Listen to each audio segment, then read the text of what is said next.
Welcome back, everyone. 2012 super fight.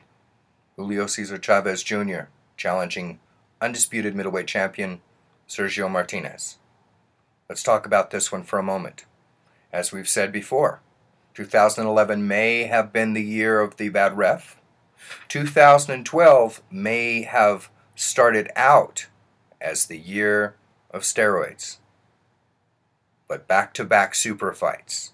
Andre Ward versus Chad Dawson last week. Coming up September 15th, boxing royalty, Julio Cesar Chavez Jr.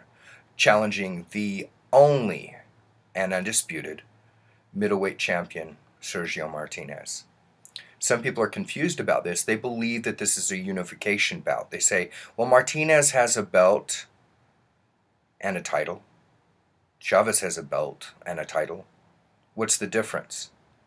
The difference is simple. The difference is that Sergio Martinez, based upon his accomplishments, fits in with the lineage of boxing greats at middleweight such as Marvelous Marvin Hagler, Harry Greb, Carlos Monzon, Bernard Hopkins. That's who Sergio Martinez is. Now, this fight doesn't have to happen. It's happening for one reason and one reason only. Because Julio Cesar Chavez Jr. is willing to challenge the best. So you have the real champ facing Chavez. Julio Cesar Chavez Jr. is mocked a great deal. I have listened to it for the last few years. I've read the articles. Oh, he can't fight. He doesn't know. The truth is, neither of these fighters had much of an amateur record of which to speak. Martinez started boxing at 20, and Chavez Jr. actually had no amateur fights. Why is it that this young man was not afforded the option of a learning curve like everyone else has? I don't know. They're just barely catching up to the fact. And the fact is, not only can Julio Cesar Chavez Jr. fight, but according to me, he is the top body puncher in the sport, very much as his dad was. He's better every time out and facing better competition every time out. There's a strong undercurrent opinion here that Chavez Jr. is working his way toward a fantastic peak. And to do that, he needs the best, and he's willing to face the best, which is a phenomenon you don't often see in this game. At least you see it far fewer times than you should. So let's talk about what Julio Cesar Chavez Jr. doesn't bring. At this point, his discipline isn't suspect. It's a known liability. Any of you watching HBO's 24/7 are aware that he's training under the tutelage and expert guidance of Freddie Roach. We're also seeing that he's not showing up for training sessions. He's not disciplining himself. He is not doing what someone in his position should do, especially against a conditioning marvel like Sergio Martinez. So, Chavez is 26. Is he peaking? Martinez is 37. He certainly appears to be peaking.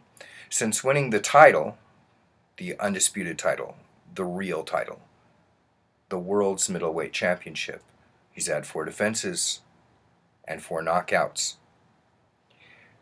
Now, when you talk about peaking and you talk about age with boxing, you have to realize that Martinez moves a great deal, and that can be hard on the legs, but so far we've not seen anything to indicate that there's some sort of deterioration. However, we do have size to consider. Sergio Martinez was competing at the division below middleweight, and he was called in to face the middleweight champion because Kelly Pavlik, who was the middleweight champion, believed that as good as Martinez was, he would not be big enough to compete against Pavlik's size and strength. That was a mistake. We also have to remember that as good as Martinez is, and let's make no mistake, this is an elite level, top 5 pound for pound candidate. He's much smaller than Chavez Jr. So you have a small middleweight facing a huge middleweight. But boxing bet predictors, I would be remiss if I didn't point out that with this discipline problem Chavez has, and the fact that his body is getting bigger, he may indeed have to sweat down to make 160 pounds. And this could affect him in the late rounds. He surely is sacrificing training sessions and not showing up. All of the problems listed previously. Should it work out all right, one man is going to enter the ring a little above middleweight. That's Martinez. And I would not be surprised to see Chavez Jr. ultimately enter the ring as a cruiserweight above 175, maybe even above 180 pounds. This is massive. Now, in other factors, people are saying, well, Martinez can really, for a boxer, knock a guy out of the park. That's true. Chavez's chin, however, seems to be a very good one, as was his father's. And we're seeing these pieces of information as he coordinates together the different tactics and abilities that he saw from his father. Julio Ceasar Chavez Sr. is not in the ring, but his prodigy is at least a fair substitute. The historical significance, the best fighting the best simply because they can, well, that can't be understated in today's era where you have the top 2 pound-for-pound contestants, Manny Pacquiao over the last few years, and Floyd Mayweather Jr., with Mayweather avoiding Pacquiao year after year after year. Then on the other side, you have the real contestants, the people interested in creating the legacy. You have Chavez, you have Martinez, you have Dawson, you have Ward filling in the gaps. I'm grateful to them, and I feel the electricity building.